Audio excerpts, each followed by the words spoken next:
Hello friends, हम लोग अभी स्टडी कर रहे हैं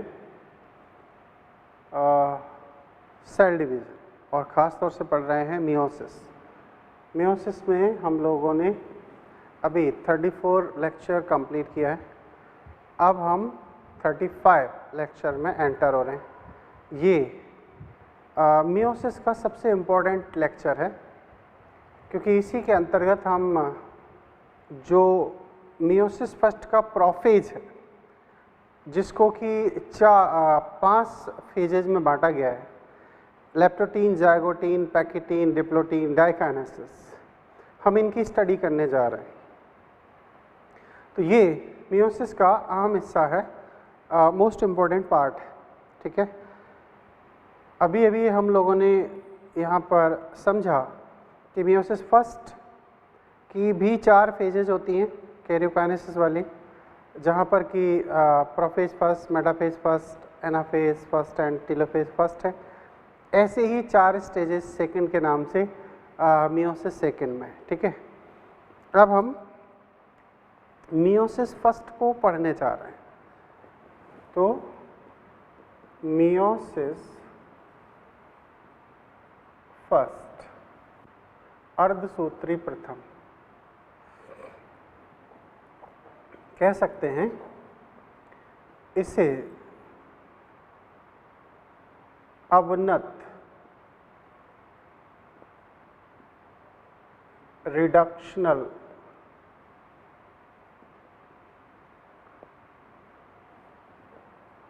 विभाजन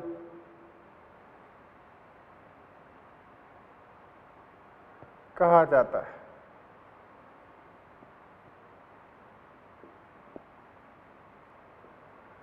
जाता है। ठीक है, क्योंकि इसी में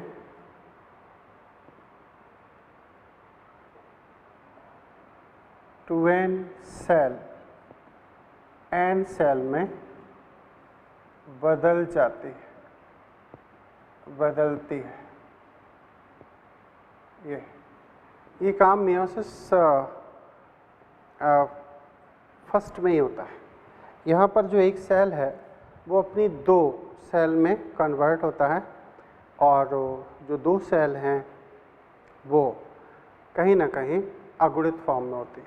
उनका क्रोमोसोम नंबर उनके पेरेंट से 50% पर आ जाता है, रिड्यूस हो जाता है। ये इसलिए होता है क्योंकि जब सेक्सुअल रिप्रोडक्शन होगा उस टाइम दोबारा से ये एन एंड एन मिलकर वो जो अमाउंट है, क्रोमोसोम का नंबर है, उसे दोबारा से रीस्टोर करेंगे। ओके, तो जैसे हम समझ सकते हैं, जैसे एक 2n सेल है। ठीक है, चलिए एक बात समझ लेते हैं। जैसे मेल है, कौन है? मेल। एक 2n सेल है फीमेल की, इसकी ये है फीमेल। अब इसमें हुई है मियोसिस। क्या हुई है? मियोसिस, खास तौर से मियोसिस फर्स्ट। अब जब मियोसिस हुई है तो क्या होने जा रहा है? इससे क्या सेल बनेगी? एन सेल बनेगी। क्या? एन। इससे भी क्या बनेगी? एन। क्रोमोसोम का नंबर आधा हो गया मियोसिस कंप्लीट होने के बाद। इन्हीं को हम कहेंगे गैमीट्स। क्या कहेंगे?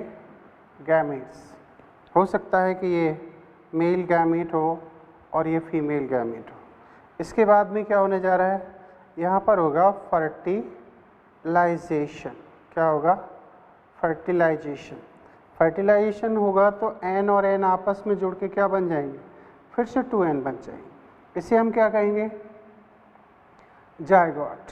ठीक है, जायगोट से क्या बनेगा? एम्ब्रियो बनेगा।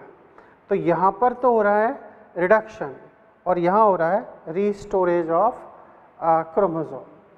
तो ये पेरेंटल सेल हैं, इनसे ये उनकी डॉटर सेल बनी है, एन अमाउंट हुआ है आधा, और फिर उसमें 2n क्रोमोसोम बन जाएंगे।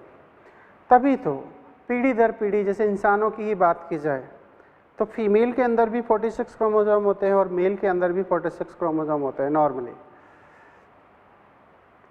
और उनसे युग्मक बनते हैं, एक स्पर्म बनता है, ओवम बनता है और फाइनली जाके वो जायगोट में कन्वर्ट होता है। फिर से 46 क्रोमोसोम हो जाते हैं और इस तरीके से नया जो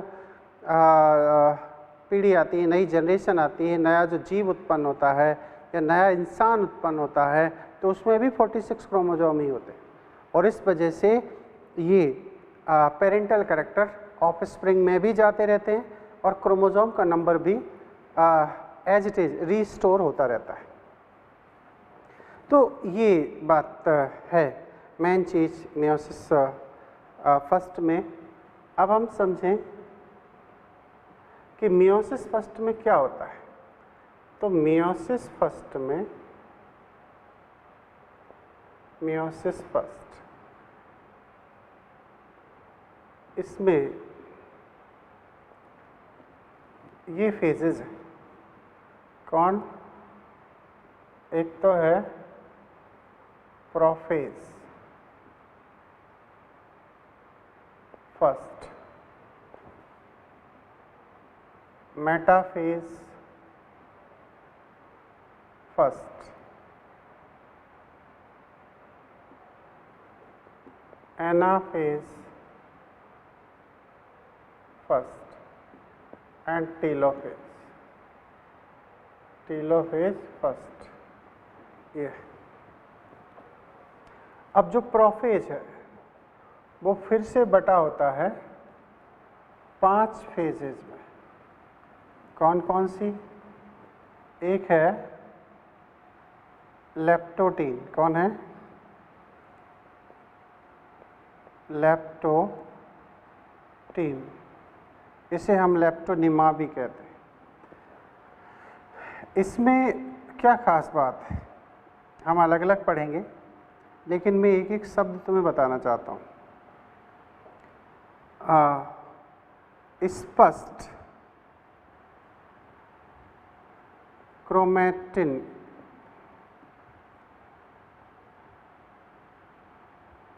थ्रेड या तंतु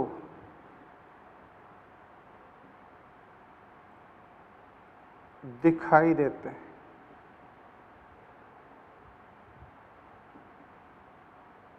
ये लेप्टोटीन हो गई है।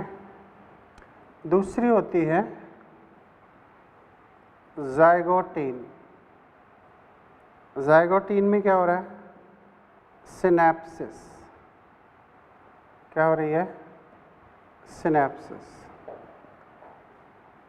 तीसरी आती है लेप्टोटीन, जाइगोटीन, पैक्सीटीन।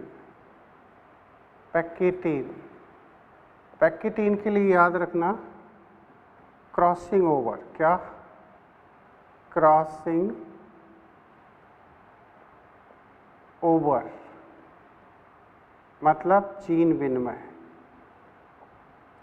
जीन विनिमय इसमें होता है। अब आता है leptotene, zygotene, pachytene, diplotene. Diplotene, diplotene में क्या हो रहा है? डिप्लोटीन में हो रहा है कियाज़मेटा फॉर्मेशन। कियाज़मेटा फॉर्मेशन हो रहा है। अब एक फेज आती है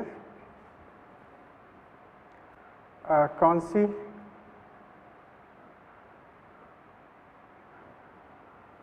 डाइकाइनेसिस।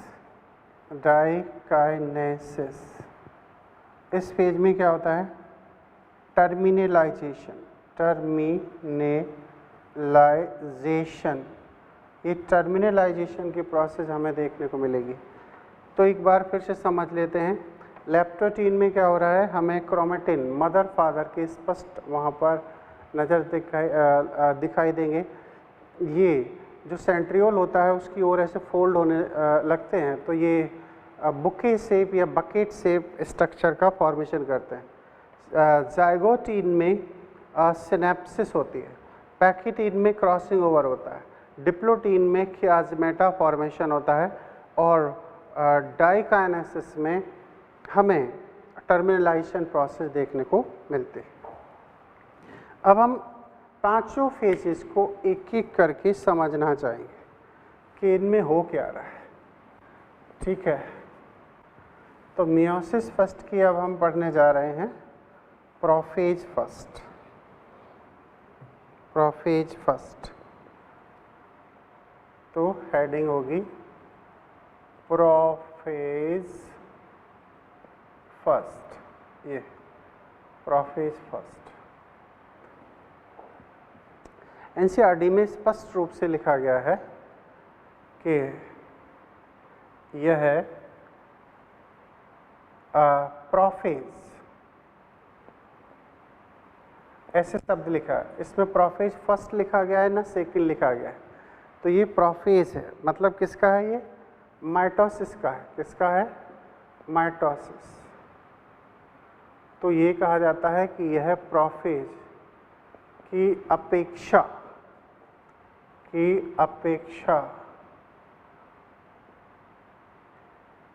अधिक जटिल, कॉम्प्लेक्स तथा अधिक समय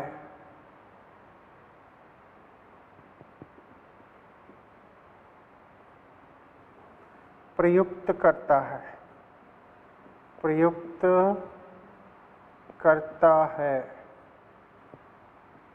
ठीक है, यहाँ पर एक खास बात मैं यही बता देता हूँ।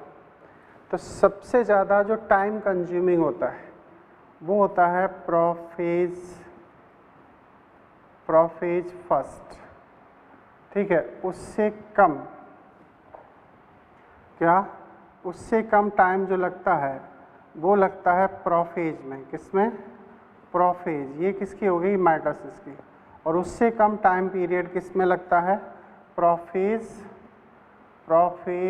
सेकंड। सेकंड में सबसे कम समय लगता है। तो ये सीक्वेंस है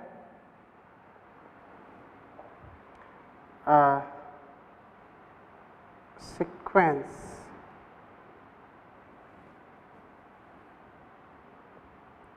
अकॉर्डिंग टू टाइम पीरियड के बेसिस पर ये हमें सीक्वेंस नज़र आता है।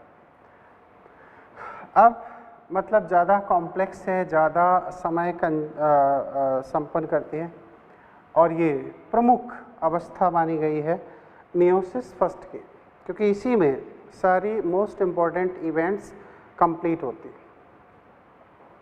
अब हम समझेंगे कि इसकी 5 अवस्थाएं हैं। ठीक है, इसे 5 अवस्थाओं में बांटा गया है। 5 स्टेज, अवस्था में अध्ययन करते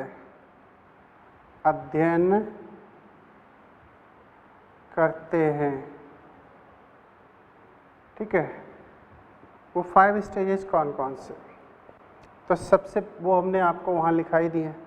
तो पहली स्टेज की बात करते हैं, ये है लेप्टोटीन। ठीक है, इसी को कहते हैं लेप्टोनिमा के नाम से भी जानते हैं, लेप्टोनिमा या लेप्टोटीन कह सकते हैं। अच्छा, इसमें होता क्या है, तो लेप्टोटीन में क्या चीज़ हमें देखने को मिलेगी। लेप्टोटीन में इधर ज़रा समझें, तो लेप्टोटीन में ये एक न्यूक्लियस है।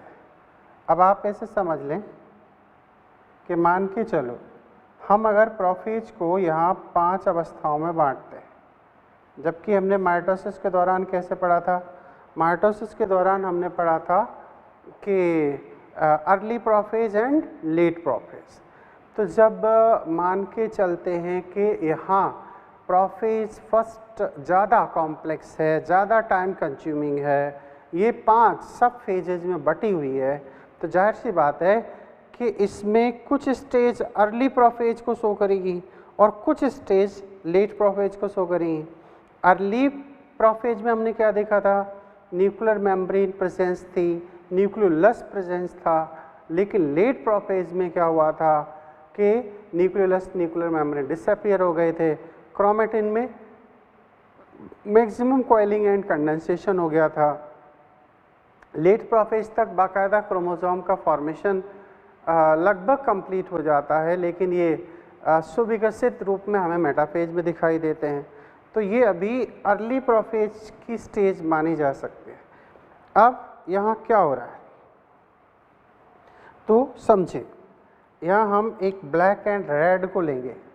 अब यहाँ पर हो ये रहा है कि ये क्रोमेटिन थ्रेड ऐसे इसमें पड़े हुए हैं कहीं ना कहीं इस तरीके से ऐसे, और ये वापस फोल्ड भी हो रहे हैं। तो इस तरीके से ये क्रोमेटिन थ्रेड्स पड़े हुए हैं यहाँ पर ऐसे। चलो हम 2 क्रोमोसोम को लेके चलते हैं ऐसे, ये इस तरीके से। तो ये इसमें क्या है, इसमें मैटरनल एंड पैटर्नल है। अभी हमें फाइन क्रोमेटिन थ्रेड्स नज़र आ रहे हैं, तो कह सकते हैं मातृक मैटरनल तथा पैटर्नल क्रोमोसोम, या फिर सही शब्द होगा क्रोमैटिन केंद्रक में उपस्थित। ठीक है, इस टाइम क्या होगा, ये इसमें न्यूक्लियर मेम्ब्रेन भी होगी, न्यूक्लियर मेम्ब्रेन प्रेजेंस है। ओके, अभी इसके अंदर हमें न्यूक्लियस भी मिल जाएगा। ये कौन होगा, सपोज मैटरनल है, मातृक मैटरनल क्रोमोसोम, और ये कौन है,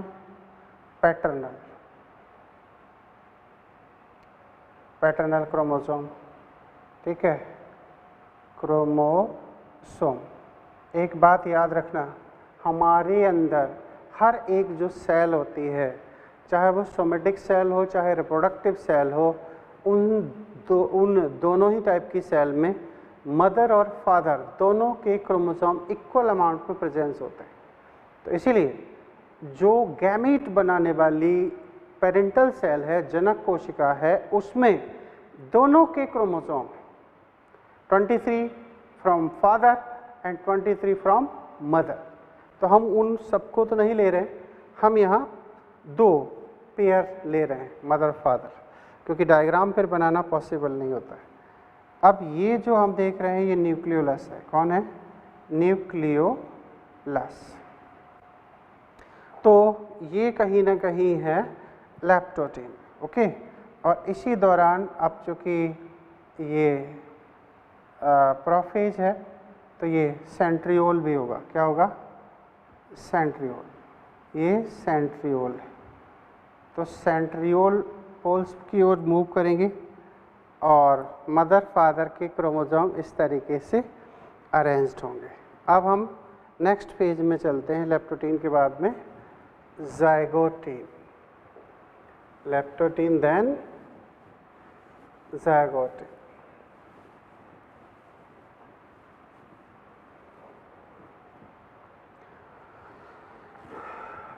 तो next heading is zygotene. Zygotene clear. इसमें अपन ने क्या कहा कि इसमें सिनेप्सिस होना स्टार्ट हो जाएगी। ठीक है, अब हम इन क्रोमोसोम को बाहर ले लेते हैं। तो यहाँ पर एक्चुअली क्या हो रहा है, इनमें कॉइलिंग एंड कंडेंसेशन हो रहा है। तो ये कुछ इस तरीके से हमें दिखाई देंगे। क्लियर। अगर हम एक सेट लें तो सिनेप्सिस हम इसमें समझ सकते हैं दो सेट फाइनल में स्टेज में ले लेंगे। यहाँ पर हम देखें तो ये कुछ पॉइंट्स पर जाके ये मदर और फादर के क्रोमोसोम कनेक्ट होना स्टार्ट हो जाएंगे। ऐसे मदर फादर के क्रोमोसोम कुछ पॉइंट्स पर यहाँ कनेक्ट हो जाएंगे। तो ये जो कनेक्ट हो रहे हैं, इन कनेक्टिंग पॉइंट्स को हम कहेंगे synaptonemal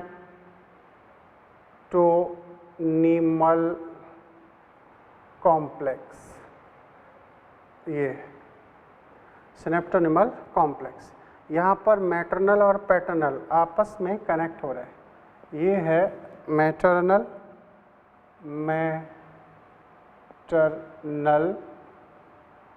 chromosome and this is what? This is paternal chromosome। ठीक है, मतलब ये मदर का क्रोमोसोम है एंड दिस इज फादर का क्रोमोसोम, जो आपस में पेयरिंग कर रहे हैं। यहाँ पर बाइवेलेंट एंड टेट्राड स्टेज हमें नज़र आ रही है, लेकिन स्पष्ट नहीं नज़र आ रही है। अभी जो डीएनए का अमाउंट डबल हुआ था इंटरफेज फर्स्ट में, वो अभी एक ही क्रोमोसोम में क्रोमेटिन के फॉर्म में दोनों डीएनए स्ट्रैंड मिले हैं। जैसे ब्लैक का ब्लैक में दोनों डीएनए स्ट्रैंड हैं, और ये जो रेड वाला आप देख रहे हो इसमें दोनों डीएनए स्ट्रैंड प्रेजेंस है। ठीक है, तो ये सिनेप्टोनिमल कॉम्प्लेक्स हो गया। इसे डिस्कवर करने वाला साइंटिस्ट था एक मॉसेस। कौन? एक मॉसेस साइंटिस्ट हुए हैं, उन्होंने इन सिनेप्टोनिमल कॉम्प्लेक्स को स्टडी किया था। अच्छा, इन सिनेप्टोनिमल कॉम्प्लेक्स के लिए कहा जाता है, ये कौन है? ये है सेंट्रोमियर। ये सेंट्रोमियर है मदर एंड फादर के। यहाँ कहा जाता है कि जो सिनेप्टोनिमल कॉम्प्लेक्स है वो कहीं ना कहीं तीन डिफरेंट फॉर्म में बनता है। सिनेप्टोनिमल मतलब टर्मिनल होता है, या सेंट्रल टू पेरिफेरी होता है, या फिर रैंडम होता है। मतलब ये जो मैटरनल पैटर्नल का अटैचमेंट है, ये सेंटर टू पेरिफेरी हो सकता है परिधि की ओर, या फिर परिधि से सेंट्रोमियर की ओर हो सकता है, या रैंडम कहीं भी ये आपस में अटैच हो सकते हैं। तो यहाँ पर ये एक तरीके से टेम्परेरी अटैचमेंट किया गया है मदर और फादर के क्रोमोसोम के लिए। यहाँ वास्तव में क्या हो रहा है? पेयरिंग ऑफ होमोलोगस क्रोमोसोम क्या हो रही है यहाँ पर। तो हम इसके पॉइंट्स पर बात करें तो इसमें हो रही है पेयरिंग। क्या? Pairing of समजात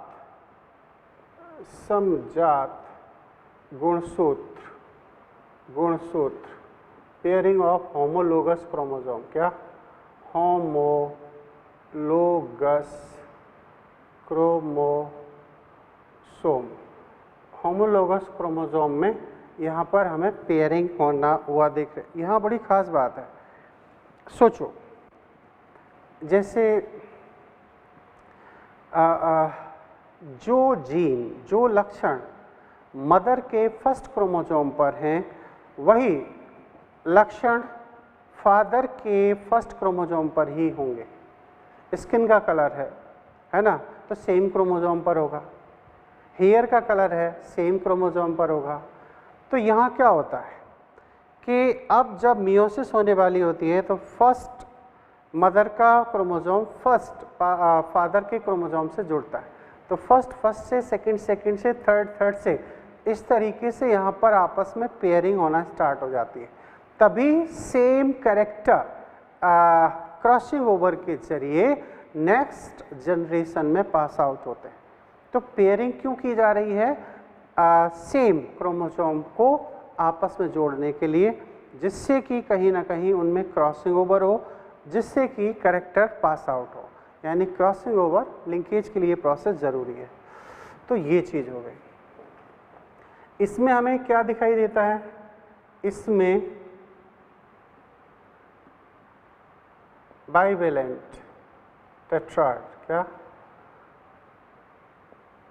bivalent and tetrad अवस्था होती है, अवस्था होती है। ठीक है, सिनेप्टोनिमल कॉम्प्लेक्स यहाँ बन चुका है, मॉसेज ने इनको स्टडी किया है और ये बाइवेलेंट एंड टेट्राड अवस्था हमें नज़र आती है ज़ाइगोटीन में। अब अगली जो फेज है वो है थर्ड है, ये सेकेंड थी और ये लेप्टोटीन फर्स्ट सेकेंड थर्ड।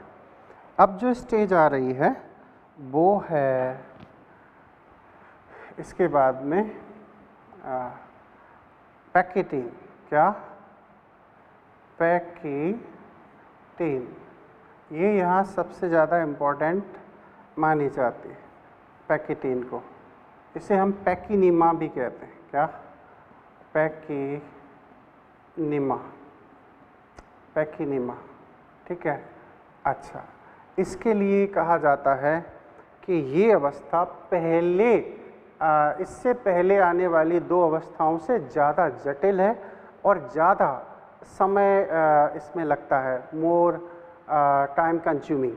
तो कह सकते हो यह प्रथम दो अवस्थाओं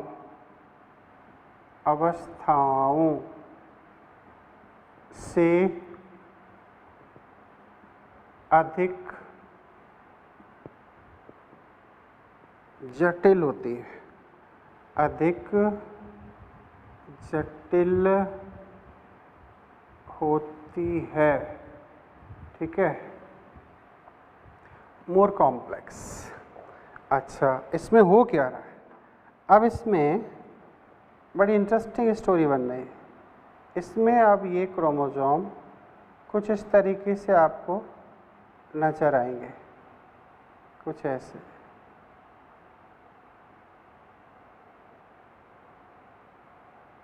ऐसे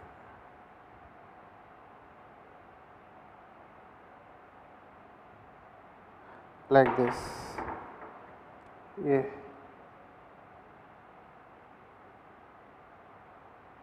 ये अगर 3D स्ट्रक्चर होता तो क्रॉसिंग ओवर स्पष्ट तरीके से दिखाई जा सकती थी, लेकिन इन्हें आपको ऐसे ही समझना होता है क्योंकि डायग्राम भी इसी तरीके से प्रेजेंस होता है। तो ये जो हम देख रहे हैं ये सेंट्रोमियर है।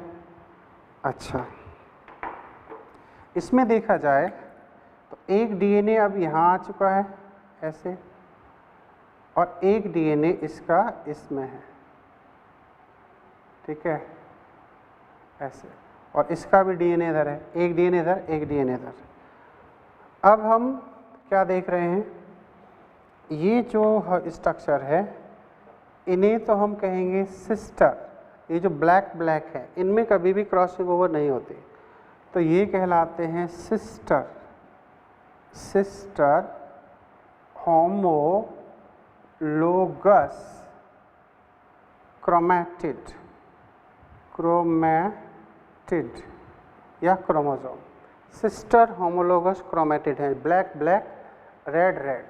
ठीक है, इसके बाद में ये जो रेड एंड ब्लैक है ये कहलाते हैं नॉन सिस्टर होमोलोगस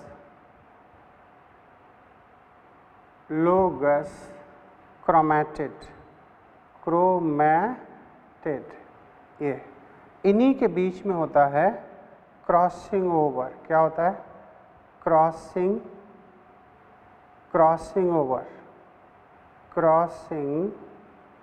ओवर, जिसे हम जीन विनिमय का नाम देते हैं।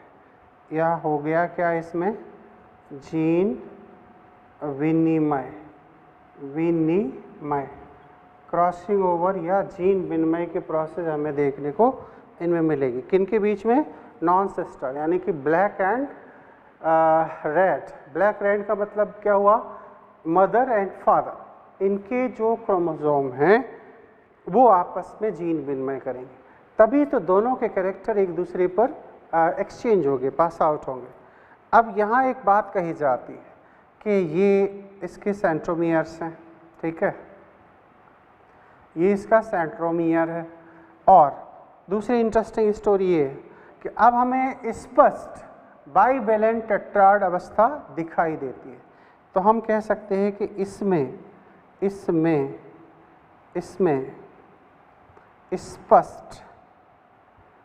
स्पष्ट बाइवेलेंट, ठीक है,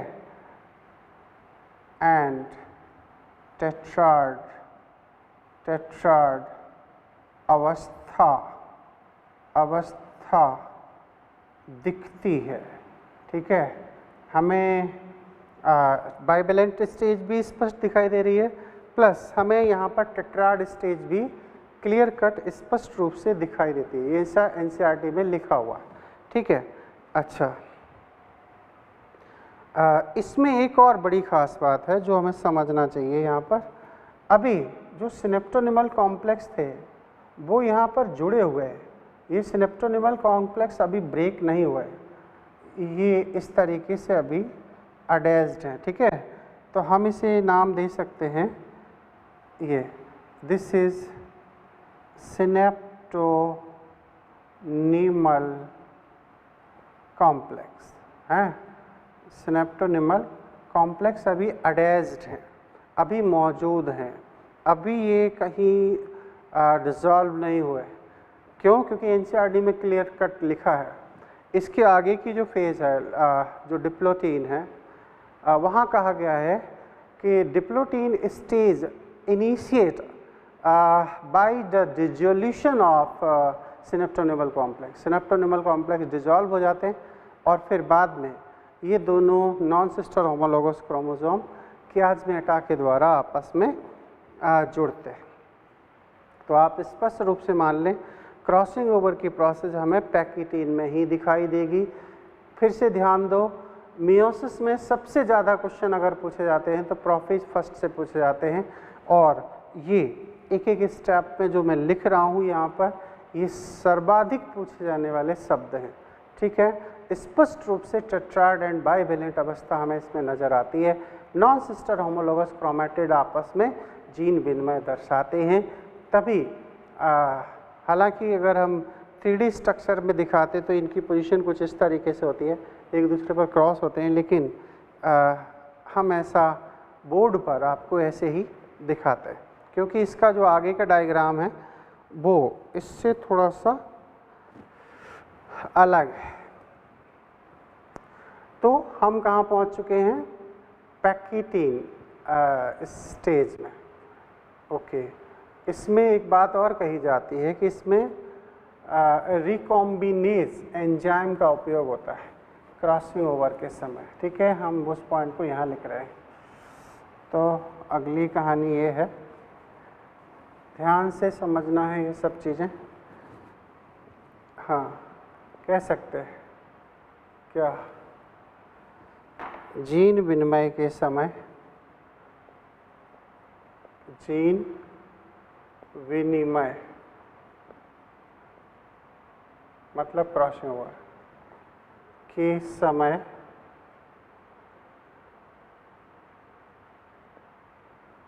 रिकॉम्बिनेशन नोड्यूल, क्या रिकॉम्बिनेशन नोड्यूल मतलब गठान बनता है इसमें रिकॉम्बिनेज एंजाइम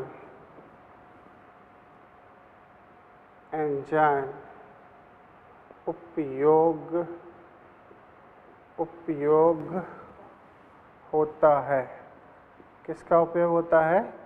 रिकॉम्बिनेज एंजाइम उपयोग होता है। अच्छा, रिकॉम्बिनेज जो एंजाइम होता है इसमें दो एंजाइम होते हैं, न्यूक्लियेज प्लस लाइगेज, ये दोनों एंजाइम मिलकर रिकॉम्बिनेज एंजाइम को बनाते हैं, इसे याद रखना। क्यों? क्योंकि जब क्रॉसिंग ओवर हो रही है तो यहाँ पर डीएनए के फ्रेगमेंट्स कट किए जाते हैं, तो कट करने के लिए एंडोन्यूक्लियर एंजाइम आपको चाहिए, क्योंकि डीएनए के बीच भाग से आप छोटे छोटे पीसेस को यानी कि जीन को काट रहे हो और उन्हें एक दूसरे पर एक्सचेंज कर रहे हो, तभी तो हम कहेंगे जीन विनिमय, क्रॉसिंग ओवर। जीन का मतलब है डीएनए, डीएनए का मतलब है लक्षण, लक्षण यहाँ पर एक दूसरे पर एक्सचेंज हो रहे हैं, तो उस डीएनए को कट करना पड़ेगा और फिर नए डीएनए के साथ उसे जोड़ना भी पड़ेगा। इसीलिए रिकॉम्बिनेज एंजाइम में दो एंजाइम इंक्लूड होते हैं, एक एंडोन्यूक्लियस और एक होता है लाइगेज। लाइगेज जोड़ने का काम करता है, एंडोन्यूक्लियस डीएनए को बीच में से काटने का काम करता है। अब अगली जो फोर्थ स्टेज है वो है diakinesis, leptotene, zygotene, pachytene, diplotene, diplotene की स्टडी होगी। कौन है? डिप्लोटीन,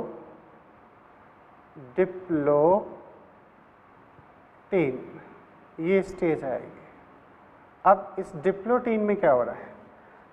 इंटरेस्टिंग जो कहानी है वो समझना। डिप्लोटीन में अब जो हमें नज़र आ रहा है क्या, वो कुछ ऐसे,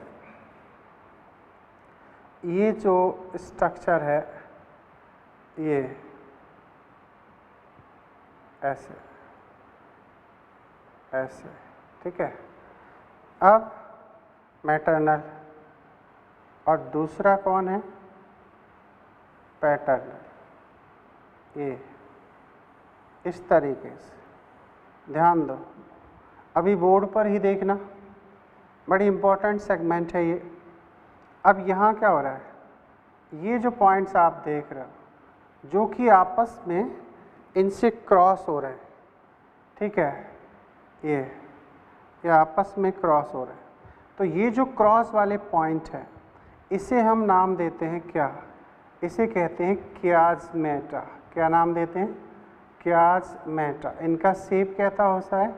एक्स शेप। एनसीईआरटी ने इस शब्द का उपयोग किया है। एक्स शेप जो स्टेज है वो शेप है उसमें। अच्छा, ऐसा हुआ क्यों है? वो इसलिए हुआ है क्योंकि ये सिनेप्टोनिमल कॉम्प्लेक्स थे। क्या थे? Synaptonemal complex. अब ये डिसॉल्व हो गए, तो यहाँ हम कह सकते हैं डिसॉल्यूशन ऑफ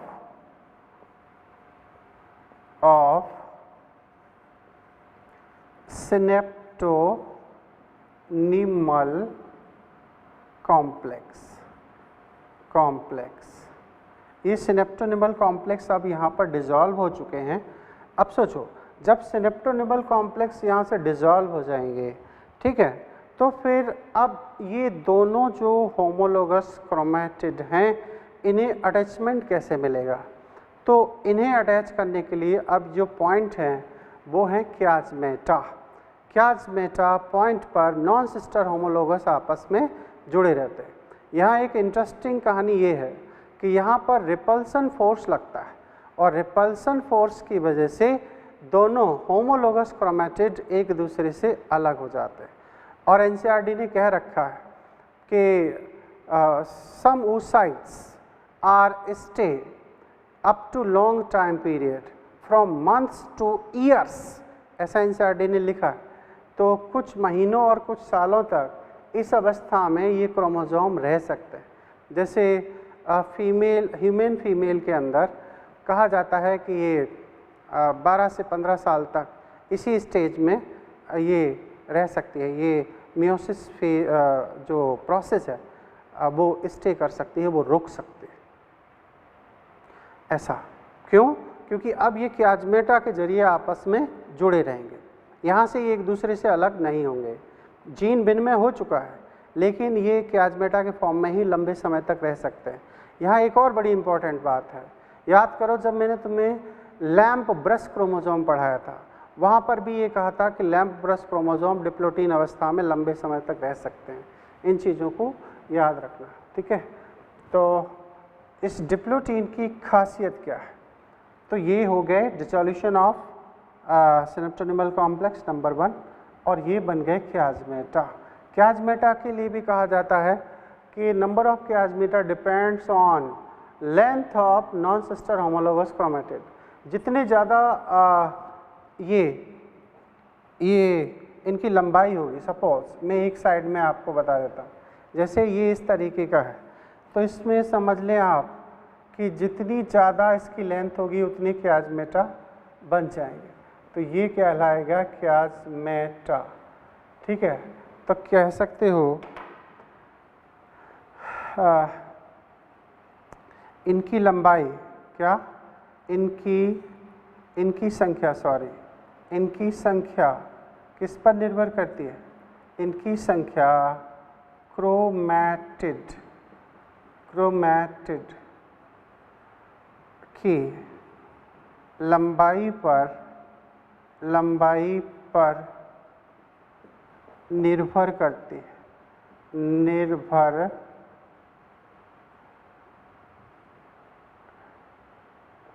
निर्भर करती, ठीक है, ऐसे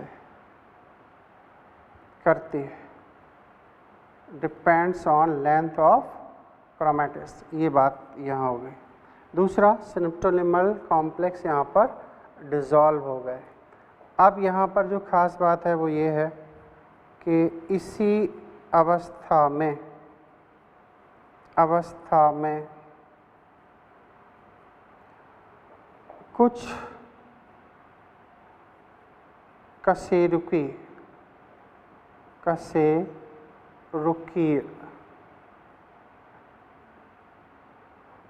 जीवों के oocytes, oocyte कुछ महीनों अथवा वर्षों तक स्थित रहते हैं,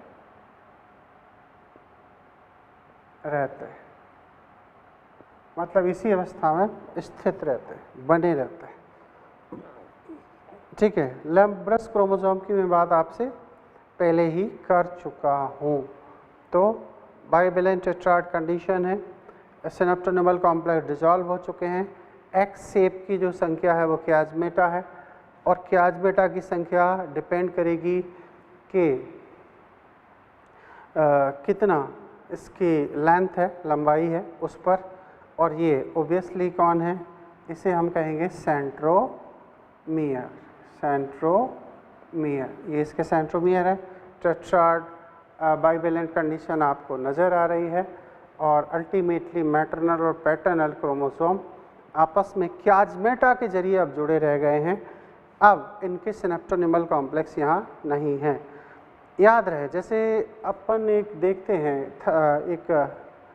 एक कमरे का गेट बनाते हैं, मकान के गेट बनाए जाते हैं, तो एक प्लाईवुड की सीट आती है, उसके ऊपर क्या होता है, हम एक सनमाइका सीट लगाते हैं। तो आपने देखा होगा जब फेविकॉल से फर्स्ट डे सनमाइका की सीट हम उस पर अटैच करते हैं तो एक वाइट टैप आता है, उससे जोड़ते हैं। वो वाइट टैप परमानेंट नहीं है, क्योंकि अगर वाइट टैप से ही जुड़ना होता तो हमने फेविकॉल यूज किस लिए किया था। तो अभी वाइट टैप जैसा काम करता है वहाँ पर, वैसे ही काम यहाँ सिनेप्टोनिमल कॉम्प्लेक्स करते हैं होमोलोगस क्रोमोसोम को आपस में जोड़ने के लिए। अब जब एक दो दिन बाद वो फेविकॉल सेट हो जाता है तो फिर उस टैप का कोई वजूद नहीं बचता है। वैसे ही मेरा ऐसा मानना है कि सिनेप्टोनिमल कॉम्प्लेक्स का अब कोई वजूद नहीं है, क्योंकि अब क्रॉसिंग ओवर हो चुकी है। अब मैटरनल और पैटर्न क्रोमोसोम को एक दूसरे से अलग होना है, और वो लास्ट फेज में होगा जिसका नाम होगा डाइकाइनेसिस। ठीक है, तो अब हम नेक्स्ट पेज में पहुंच चुके हैं जिसका नाम है डाइकाइनेसिस। इस सारी चीज़ों को ठीक से समझना है, तभी बात बनेगी। डाइकाइनेसिस तो फिफ्थ स्टेज है डाई काइनेसिस, डाइकाइनेसिस, ठीक है। इसमें क्या होता है, इसमें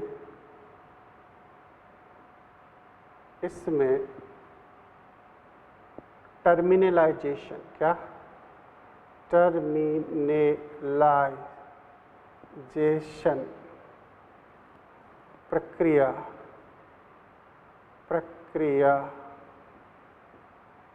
होती है, ठीक है। अच्छा, टर्मिनलाइजेशन है क्या? टर्मिनलाइजेशन ये है कि यहाँ पर नंबर 1 एनसीईआरटी में लिखा है, इसे ट्रांजिशन टू मेटाफेज स्टेज भी कहते हैं। याद करो, माइटोसिस के अंदर प्रोफेज के ठीक बाद और मेटाफेज की स्टार्टिंग में ट्रांजिशन टू फेज, यानी कि दोनों अवस्थाओं के बीच की अवस्था थी जहाँ न्यूक्लियर मेम्ब्रेन डिसअपीयर हो गई थी, स्पिंडल फाइबर आके जुड़ गए थे, तो ये अवस्था कहलाती है transition to metaphase. Nuclear membrane disappear हो चुका है, न्यूक्लियस डिसअपीयर हो चुके हैं।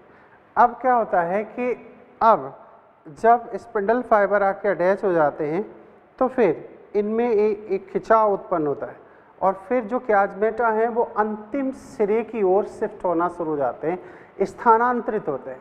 इस क्याजमेटा के अंतिम सिरे की ओर स्थानांतरित होने को ही उपांति भवन या टर्मिनलाइजेशन कहा जाता है, ठीक है। इसे हिंदी में हम कहते हैं उपांति भवन। क्या कहते हैं? उपांति भवन, ठीक है, ऐसे टर्मिनलाइजेशन।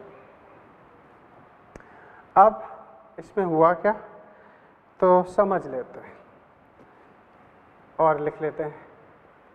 यह है प्रोफेज प्रथम की अंतिम अवस्था है, अंतिम अवस्था है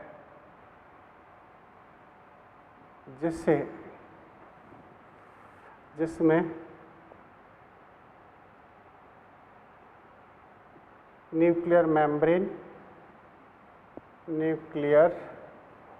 मेम्ब्रेन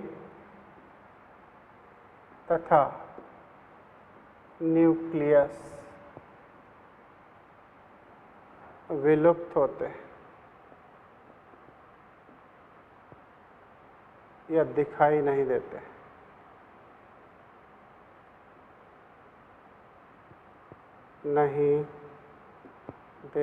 हैं। इसे ट्रांजिशन टू मेटाफेज कहते हैं, ठीक है। ट्रांजिशन टू मेटाफेज इस अवस्था को कहा जाता है। अब इसमें क्या हो गया, अब इसमें कहानी ये है कि अब इसमें स्पिंडल फाइबर अटैच हो जाएंगे और ये पोल्स की ओर जाना स्टार्ट हो जाएंगे। इनकी लोकेशन कुछ ऐसे नज़र आएगी अब हमें, मतलब ये, ठीक है। ये सीधे डायग्राम बना देते हैं।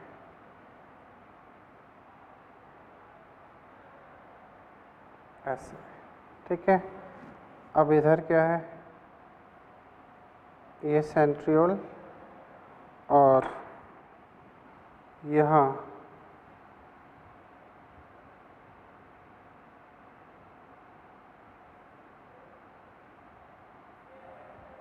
ऐसे।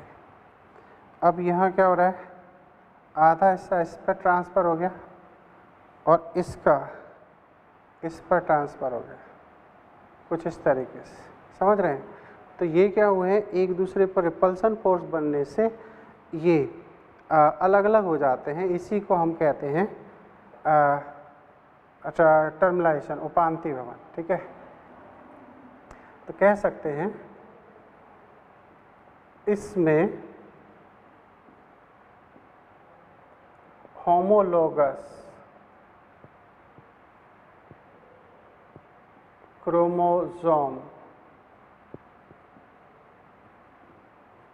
एक दूसरे से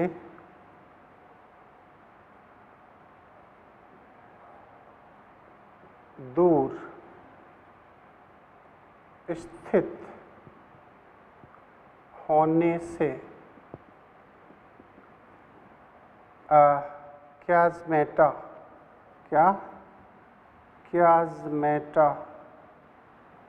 अंतिम सिरे की ओर स्थानांतरित होते हैं, त्वरित होते हैं, जिसे